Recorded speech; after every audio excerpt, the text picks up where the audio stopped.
Muitas pessoas falam que não investem em Bitcoin, não compram Bitcoin porque tem um perfil de investimento conservador, e eu quero trazer aqui uma outra visão sobre o assunto. Será que comprar Bitcoin é uma alternativa conservadora ou será que é algo arriscado, muito volátil? Vamos falar sobre isso então no vídeo de hoje. Se você curte o conteúdo do canal, já deixe seu like, clique no sininho, inscreva-se aqui e fique à vontade na seção dos comentários. Então, primeira observação que eu quero trazer aqui é que volatilidade é diferente de risco. O que é volatilidade? Volatilidade é quando um ativo varia de preço de forma rápida e constante. E risco é o risco sistêmico de falha que muitas vezes difere da volatilidade. O que eu quero dizer com isso? Aqui na tela eu mostro o gráfico do preço do ouro na República de Weimar. Então, a República de Weimar, na Alemanha, que antecedeu aí o período da Segunda Guerra Mundial, trouxe bastante inflação na Alemanha, mais especificamente um período de hiperinflação, onde os preços da moeda fiduciária variavam muito. E o ouro, a gente sabe que é um ativo que foi utilizado como reserva de valor durante milênios. E nesse período, o que a gente observou? Uma volatilidade gigantesca para o ouro. Então, o preço do ouro parecia muito o preço do Bitcoin hoje em dia, e a gente tem sim um problema sistêmico com as moedas fiduciárias, pelo menos desde 1971, com o final do Acordo de Bretton Woods, mas, enfim, esses problemas, eles provavelmente já existem antes disso. Mas o fato é que voltando então para a República de Weimar, o que acontecia? O preço do ouro estava disparando e ele era muito volátil, ele perdia boa parte do valor e logo se recuperava com quedas de 50%, com recuperações de centenas e milhares de vezes aqui o valor do ouro. Então a gente vê aqui em preto o preço do ouro e aqui em vermelho a variação. Então era uma volatilidade extrema naquele período e o que lembra muito o preço do Bitcoin, mas na verdade o que dava volatilidade para isso era o problema sistêmico da moeda aí na República de Weimar. Então, embora o ouro fosse um ativo muito seguro, ele também era um ativo muito volátil, o preço variava bastante. E o que eu quero dizer com isso? Eu quero dizer que volatilidade é diferente de risco. Um ativo pode ser muito arriscado e pouco volátil, e pode ser muito volátil e pouco arriscado. Então, aqui no caso do ouro, era um ativo pouco arriscado e muito volátil. Aqui a gente tem o gráfico do Peru de ação de graças que ensina a teoria antifrágil em uma imagem. Então, basicamente, aqui é a vida do Peru em roxo. Conforme o tempo vai passando, se mantém relativamente estável, até que o Peru aí é sacrificado para ser utilizado aí no dia de ação de graças. Então, isso mostra que é um ativo, se a gente olhar apenas o gráfico e pensar como se fosse um ativo, seria um ativo muito estável, pouco volátil, com pouca volatilidade, pouca variação aqui, mas arriscado. Por quê? Porque ele chegou aqui no final e foi a zero, digamos assim. É claro que é uma referência aí, mas existem alguns ativos que são pouco voláteis no mercado financeiro, mas muito arriscados. E qual que é um dos principais fatores de risco no mundo, nos Estados Unidos principalmente, que é a principal economia mundial e no mundo, é a dívida que passa dos 36 trilhões de dólares e que vem aumentando todos os dias. Ninguém sabe como eles vão pagar isso, como que eles vão solucionar esse problema que pode ocasionar um grande crash. E trazendo aqui para o Peru, seria basicamente a dívida crescendo aqui, de forma até exponencial talvez, mas chegando num final trágico, certo? Então, problema das moedas fiduciárias. Aqui a gente tem a perda de poder de compra do real desde a sua criação em 1994 até 2024. Mas o fato é que as moedas fiduciárias vêm perdendo poder de compra ao longo do tempo. Enfim, todo mundo que vai no supermercado ou vai abastecer o carro percebe isso. Isso não acontece só com o real, que é uma moeda mais fraca de um país emergente, mas também com o dólar, que é a moeda de reserva global. Aqui o gráfico do poder de compra, da perda de poder de compra do dólar ao longo do tempo, só que aqui, é claro, voltando muito mais no passado do que quando falamos do real. Então, o dólar ele retém mais o poder de compra durante muito mais tempo, é uma moeda mais estável do que o real, mas ainda assim perde poder de compra ao longo do tempo. O gráfico aqui do Fernando Urrich, bem interessante. E aqui, além do fato das moedas fiduciárias perderem poder de compra, então muitas pessoas pensam, bom, eu vou investir aí em um ativo de renda fixa que é cotado em moedas fiduciárias, Tesouro Selic, CDB e por aí vai. É uma alternativa, mas é importante saber que você está, por default, perdendo o poder de compra pela inflação, pela diluição do poder de compra da moeda, tanto no dólar, quanto no real, quanto em qualquer outra moeda fiduciária. Então, você tem uma perda fixa gerada pela inflação e, para compensar isso com taxas de juros, as taxas têm que ser bem altas.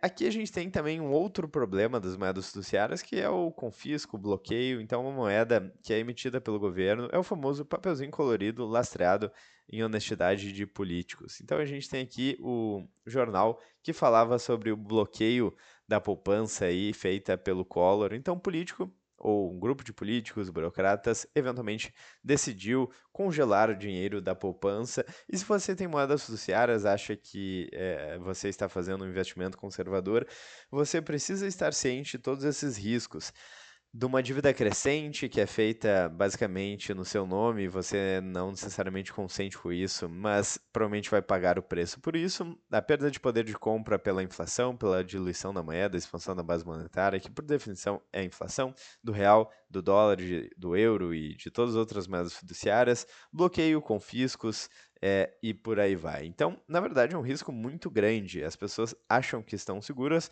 mas elas acham que estão seguras porque ignoram vários riscos que existem. São ignorantes, né, no sentido de que elas ignoram, desconhecem vários riscos que são existentes e eminentes. E aqui a gente tem também uma frase muito interessante do Voltaire que diz que o papel moeda, cedo ou tarde, volta ao seu valor real, que é zero. Isso fica claro quando a gente vê esses gráficos aqui do dólar e do real, que já perderam mais de 80% do seu poder de compra desde sua criação, e falta um tempo aí até chegar no 100%, como diria Voltaire. Então, o que que a gente aprendeu aqui até agora? Que volatilidade é diferente de risco. E não é porque um ativo é volátil, como o ouro na República de Weimar, por exemplo, que ele é arriscado. E não é porque um ativo tem pouca volatilidade que ele é um ativo seguro. Então vamos falar agora sobre o Bitcoin. O dinheiro mais conservador que já existiu? Será que faz sentido? Enfim, vamos falar sobre isso. Então, em 1984, o Hayek, um economista que ganhou o Prêmio Nobel de Economia, disse o seguinte, abre aspas: Eu não acredito que teremos um bom dinheiro antes de tirá-lo das mãos do governo. Tudo que podemos fazer é introduzir algo que eles não podem parar. Bom, isso é muito próximo do que o que a gente tem hoje com o Bitcoin. O Hayek, como um bom economista, estava ciente dos problemas da moeda fiduciária, da diluição do poder de compra, dívida e por aí vai, e sabia que, eventualmente, talvez com uma outra tecnologia, poderia surgir algo parecido com o Bitcoin, ou seja, algo que vai tirar o dinheiro das mãos do governo e que não pode ser parado, que é descentralizado, certo? Milton Friedman também falava que, abre aspas, uma coisa que ainda falta, mas em breve será desenvolvido, é uma forma confiável de dinheiro virtual.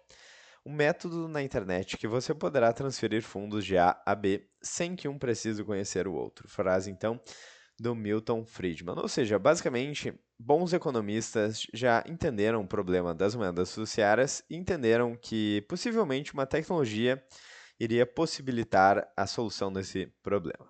E qual que é a tese aqui, então, que eu gostaria de trazer para vocês? Vou trazer prós e contras em relação a essa tese, a tese de que o Bitcoin é o verdadeiro investimento conservador do século XXI. E qual que é a tese central? A tese central é que no mundo de moedas fiduciárias em declínio, governos endividados e mercados manipulados, o Bitcoin representa o ativo mais conservador para quem deseja preservar o poder de compra, proteger patrimônio futuro e fugir da inflação sistêmica.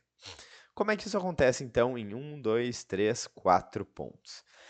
Ponto número 1, o Bitcoin tem uma oferta fixa e previsível, o que é o oposto da política monetária arbitrária que a gente tem hoje com as moedas fiduciárias. Então, com uma oferta limitada de 21 milhões de unidades, ninguém pode imprimir mais. Governos e bancos centrais, então, por outro lado, expandem a base monetária à vontade, correndo o poder de compra ao longo do tempo. E um conservador, então, não busca risco, ele busca previsibilidade, disciplina, escassez real, que é exatamente o que o Bitcoin entrega. Ponto número 2, então, infraestrutura descentralizada e antifrágil. O Bitcoin não depende de bancos, governos ou empresas para funcionar. A sua rede é mantida por centenas de milhares de participantes ao redor do mundo. Isso torna resiliente a censura, falência de bancos ou sanções políticas. Então, o conservadorismo clássico significa não confiar demais no poder centralizado. E o Bitcoin, nesse sentido, é um ativo descentralizado por excelência. Ponto número 3, então, proteção contra a inflação e colapso monetário. Então, o que a gente coloca aqui? Em ciclos históricos, as moedas fiduciárias sempre perdem valor com o tempo, que foi exatamente o que Voltaire mencionou. E o Bitcoin já se provou um refúgio em países com hiperinflação como Argentina recentemente. A situação deles mudou bastante como lei, mas isso aconteceu sim na Argentina, na Venezuela, no Líbano, e tem também o exemplo da Argentina, aliás, da Argentina não, da Ucrânia e da Rússia, que utilizaram de forma muito intensa o Bitcoin no início do conflito. Por quê? Porque caixas eletrônicos estavam fechados, existia todo um problema de infraestrutura e o Bitcoin ele continuava rodando 24 horas por dia, 7 dias por semana. E você poderia movimentar quantidades muito grandes de dinheiro com apenas uma senha na sua cabeça. Nos Estados Unidos e Europa, então, onde a inflação voltou com força, o Bitcoin emerge como reserva de valor de longo prazo, porque sim, existe muita volatilidade no Bitcoin, que, como já mencionamos, é diferente de risco. Conservador de verdade, então, não aposta no futuro promissor da política e ele protege o seu patrimônio, né? Ele se protege do fracasso político iminente. Ponto número 4. Baixo risco intergeracional. Uma herança imune à erosão, potencialmente, porque é um ativo recente, aí vamos falar sobre isso também.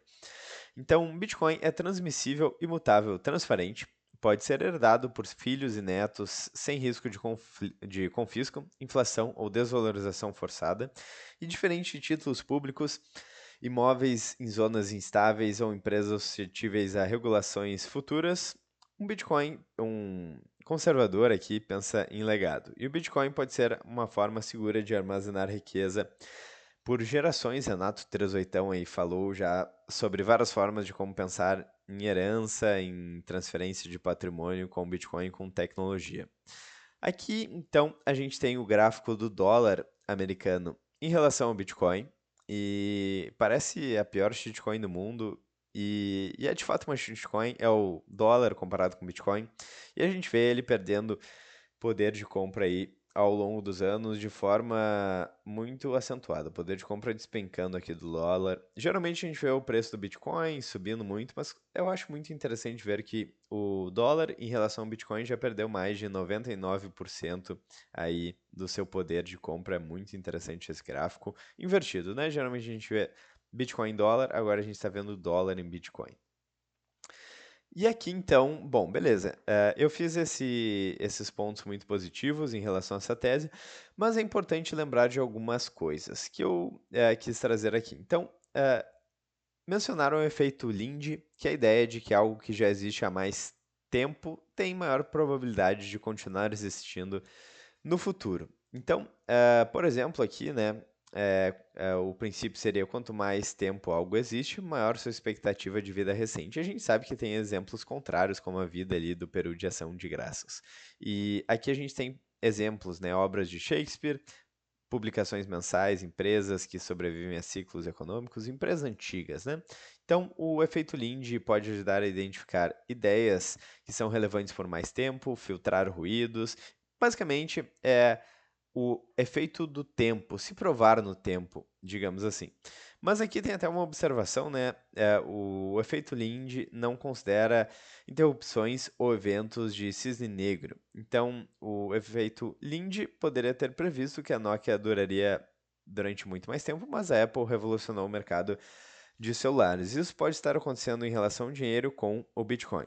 E o efeito Linde, então, pode levar a resistência a inovações e potencialmente impedir que as pessoas se beneficiem, né? Tenham esse viés aí de que tudo que é bom durou por muito tempo, mas as coisas precisam surgir em determinado momento.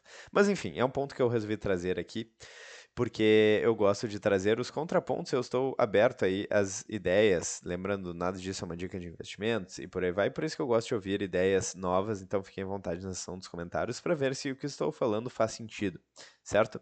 É, outra coisa que eu gostaria de mencionar, outro risco aqui, o Bitcoin ele foi criado em 2008, 2009, inclusive em resposta à salvação dos bancos aí, pós-crise do subprime, pós-crise de 2008. Basicamente, o Banco Central, os bancos acabam manipulando taxa de juros, impressão de dinheiro, dívida, e quem paga a conta é o pagador de impostos nos Estados Unidos e no mundo. Os bancos são salvos, mas a gente acaba pagando a conta mais diretamente ou mais indiretamente. O Bitcoin surgiu como uma alternativa a todo esse sistema. Mas, apesar disso, o Bitcoin ele foi criado nessa época, então 2008, 2009, e desde então a gente tem um cenário de expansão da base monetária, impressão de dinheiro desenfreado, e a gente não sabe muito bem como o Bitcoin vai se comportar no colapso desse sistema, ou seja, quando o dinheiro secar, quando as taxas de juros baixarem e quando o cenário basicamente ficar mais feio em termos econômicos. Se por acaso a gente tiver uma grande recessão, algo parecido com o que aconteceu em 1929, a gente ainda não tem o histórico de como o Bitcoin irá se comportar nesse cenário. A gente tem, então, nesse cenário aí, pós políticas de quantitative easing, pós medidas emergenciais do Federal Reserve 2008, 2009 em diante. Então a gente tem todos os ativos crescendo, Bitcoin crescendo absurdamente, a gente tem também o mercado de ações crescendo bastante. Então aqui 2008, a gente tem esse bull run absurdo aqui. E a gente não sabe muito bem como é que seria o comportamento do Bitcoin e um bear market mais intenso e uma crise mais profunda. Bom, apesar de tudo isso, o que eu gostaria de ressaltar aqui é é, essa percepção equivocada que as pessoas têm que investimentos em moeda fiduciária são muito conservadores, são de baixo risco, e a gente sabe aqui que as moedas fiduciárias perdem poder de compra ao longo do tempo, então existe uma perda quase que certa de poder de compra. A gente tem problemas de confisco, de dívida crescente, vários outros. A gente sabe que o papel moeda cedo ou tarde tende a zero. E o Bitcoin, por outro lado, é basicamente ele apresenta uma oferta fixa e previsível, que é o oposto, então, da política monetária arbitrária que a gente tem hoje, que é movida por políticos e burocratas. A gente tem uma infraestrutura descentralizada e antifrágil. A gente tem proteção contra a inflação e colapso monetário, como a gente viu em países aí com hiperinflação, como Venezuela, Argentina e Líbano. E a gente tem baixo risco intergeracional como aí uma forma mais imutável e dura, digamos assim, hard money, por assim dizer. Então é isso. Esse é um contraponto, porque muitas pessoas colocam isso em conversas e eu achei relevante dizer que não. Será que o Bitcoin é de fato um ativo arriscado, né? É, na estratégia barbell, digamos assim, será que é aquilo que a gente deveria colocar na parte menor aí da nossa carteira como um ativo arriscado? Ou será que, na verdade, o Bitcoin é um dos ativos mais conservadores que já foi criado? Enfim, coloque a sua opinião nos comentários. Eu vou ficando por aqui. Eu espero que vocês tenham gostado do vídeo. Se vocês gostaram, por favor, deixem seu like, cliquem no sininho, inscrevam-se no canal, fiquem à vontade na seção dos comentários. Eu vejo vocês amanhã no próximo vídeo. Um grande abraço e até mais.